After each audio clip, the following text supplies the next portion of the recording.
Assalamualaikum warahmatullahi wabarakatuh. Di sini saya dan teman-teman akan menjelaskan tentang filsafat moral kesusilaan dalam teori dan praktik. Yang pertama ada saya sendiri, Dini Naila Utami. Yang kedua ada Diva Nur Khalifah. Yang ketiga ada Muhammad Faisal. Dan yang keempat ada Devita Maharani. Perkenalkan, nama saya Dini Naila Utami. Di sini saya akan menjelaskan bab 8 tentang faktor-faktor penentu moralitas. Dalam perbuatan yang dapat menyebabkan kejadian-kejadian perbuatan norma-norma moralitas yang sesuai atau tidak sesuai dengan norma, terdapat 3 macam faktor penentu dalam moralitas, yaitu yang pertama ada perbuatannya sendiri. Perbuatan sendiri adalah apa yang dikehendaki si pelaku memandangnya tidak dalam tertib fisis tetapi dalam tertib moral. Yang kedua ada motif atau intensi adalah yang ingin dicapai oleh pelaku secara pribadi lewat perbuatan yang menyebabkan perbuatan tersebut menuju arah hakikatnya. Yang ketiga, keadaan. Keadaan adalah segala yang terdapat terjadi pada suatu peristiwa atau perbuatan. Sebagian keadaan tidak mempunyai akibat pada moralitas, sebagian lainnya berakibat entah memberi jenis moralitas baru pada perbuatan atau memberi suatu taraf baru dalam jenis yang ada. Selanjutnya, bab 9 yaitu hukum. Hukum yang menjuruskan segala sesuatu yang ada yang merdeka ke arah tujuan mereka dengan kewajiban membebankan kewajiban pada kehendak merdeka disebut hukum moral. Ilmu filsafat moral membicarakan hukum moral saja. Thomas Aquinas memberi definisi hukum sebagai berikut.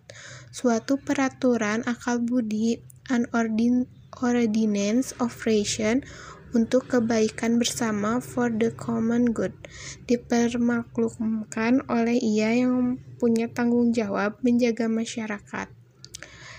Fungsi tujuan hukum untuk menjuruskan manusia ke tujuan terakhirnya tanpa menghancurkan kehendak mereka. Selanjutnya ada hukum abadi. Hukum abadi adalah rencana kebijaksanaan hukum yang menjuruskan semua makhluk ciptaan ke tujuan yang untuk itu Tuhan telah menciptakan mereka. Yang kedua, hukum temporal, yaitu hukum yang dibuat dalam waktu. Ketiga ada hukum kodrat, dipermaklumkan dengan diterapkan ke dalam kodrat sendiri dari makhluk ciptaan. Keempat, hukum positif, yaitu hukum yang dipermaklumkan dengan tanda-tanda luaran. Yang kelima ada hukum ilahi, adalah hukum yang dibuat oleh Tuhan. Hukum manusiawi dibuat oleh manusia. Hukum ini betul-betul suatu hukum karena memenuhi definisi suatu hukum, dan suatu hukum abadi karena perbuatan intelek Tuhan dan kehendaknya adalah sama abadinya dengan esensi Tuhan sendiri. Hukum dipermaklumkan oleh Tuhan sejak abadi, tetapi baru dapat diterima dalam makhluk pada saat makhluk itu ada. Selanjutnya akan dijelaskan oleh Diva.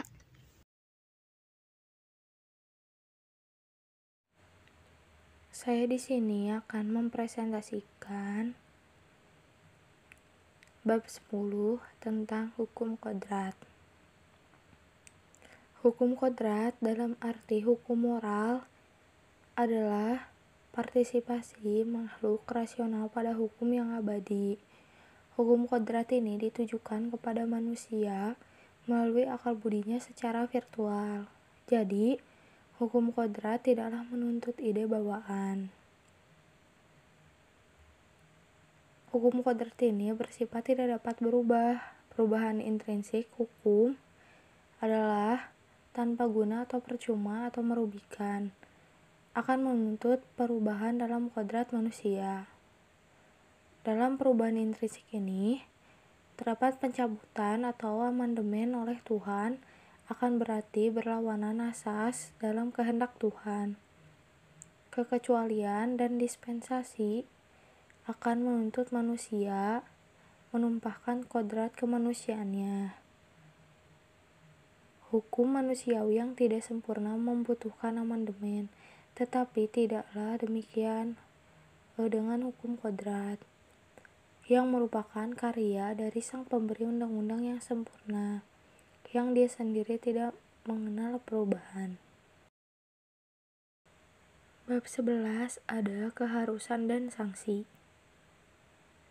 Menurut Immanuel Kant, beranggapan bahwa kita membebankan kewajiban pada diri kita sendiri. Jadi tiada siapapun yang baik selain kehendak yang baik. Nah, kehendak yang baik adalah yang berbuat karena motif kewajiban. Kewajiban adalah keharusan berbuat karena menghormati hukum. Kewajiban moral haruslah berasal dari Tuhan, karena Dia sendiri yang menentukan hubungan yang seharusnya antara penataan terhadap hukum moral dan tujuan terakhir manusia. Ketentuan dan kehendaknya ini Dia tunjukkan kepada kita melalui hukum kodrat yang merupakan sumber terdekat dari semua kewajiban. Hanya dari sinilah hukum positif itu mendapatkan kekuatan mengikatnya. Sanksi adalah janji akan ganjaran atau pahala atau ancaman dengan hukum yang ditambahkan kepada hukum untuk menjamin penataannya di dalam kehidupan kita sekarang ini. Terdapat sanksi yang tidak sempurna yang melekat pada hukum kodrat. Selanjutnya akan dijelaskan oleh Faisal. Bab 12. Hak mendapat pembalasan dan hukuman. Hak mendapat pembalasan yang sepatutnya atau congruous merit berdasarkan atas kepatutan atau kesopanan desensi, yaitu suatu ganjaran atau pahala yang sepatutnya, tetapi tidak merupakan ketentuan keadilan dalam arti tepatnya. Hak mendapat pembalasan yang berdasarkan keadilan atau condict merit mempunyai syarat-syarat sebagai berikut. Yang pertama, berhak mendapat pembalasan pemberi manfaat. Yang kedua, manfaat diterima oleh adanya persetujuan sebelumnya. Yang ketiga, terdapat ekualitas antara manfaat dan ganjaran atau pahala. Keempat, sebelum pembayaran terdapat keadilan yang tidak seimbang atau imbalance justice. Yang kelima, ganjaran dipindahkan dari yang berutang kepada yang mengutang. Bahwasanya kita berhak mendapat pembalasan dari manusia jelas dari sejumlah transaksi manusiawi, lebih-lebih yang berdasarkan kontrak. Kita juga berhak mendapat pembalasan dari Tuhan karena kita dapat dengan merdeka memilih mengerjakan atau tidak mengerjakan perbuatan yang baik dalam arti moral. Ketidaksempurnaan hak mendapat pembalasan dan keadilan manusiawi haruslah disingkirkan dalam hubungan kita dengan Tuhan.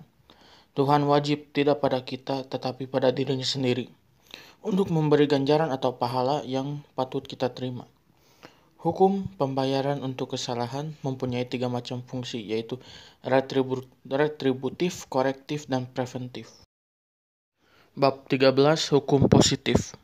Hukum positif manusiawi bisa mempunyai 2 bentuk, yaitu hukum positif deklaratif yang menyatakan dengan kata-kata apa yang ditentukan oleh hukum kodrat atau membuat kesimpulan-kesimpulan yang dapat ditarik dari hukum kodrat. Yang kedua, hukum positif determinatif memastikan atau menentukan cara-cara bertindak sesuai dengan hukum kodrat, tetapi tidak disimpulkan dari hukum kodrat.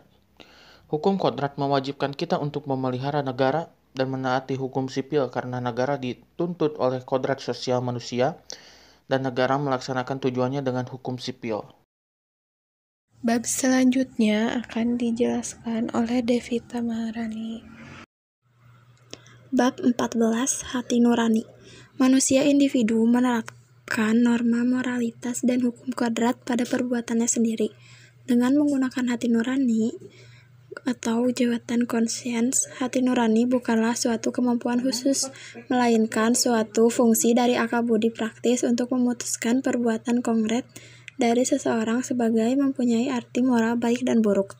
Hati nurani yang mendahului adalah suatu bimbingan bagi perbuatan-perbuatan yang akan datang. Hati nurani yang mengikuti adalah yang memutuskan yang mengenai perbuatan yang sudah terjadi. Bab 15, Hak dan Kewajiban. Hak adalah kekuasaan moral atau moral power, menggerakkan kehendak orang lain melalui akal budinya sebagai berlawanan dengan kekuatan, yakni kekuatan fisik. Hak didefinisikan sebagai kekuatan moral untuk berbuat, mempertahankan, atau menuntut sesuatu. Ini disebut hak subjektif. Hak objektif adalah hal tersebut kita mempunyai hak moral untuk mengerjakan untuk tidak mengerjakan sesuatu. Setiap hak menuntut kewajiban dari sebaliknya.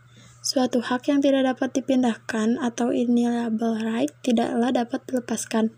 Hak yang dapat dipindahkan dapat dilepaskan. Kewajiban negatif menuntut pemenuhan yang terus-menerus. Kewajiban afirmatif tidakkah demikian?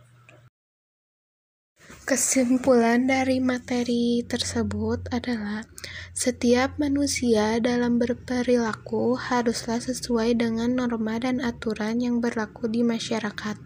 Setiap perilaku yang melanggar norma akan mendapatkan sanksi sebagai sebuah ganjaran atas perilaku. Sekian materi yang kami jelaskan. Terima kasih atas perhatiannya. Mohon maaf bila ada kesalahan dan kekurangan. Wassalamualaikum warahmatullahi wabarakatuh.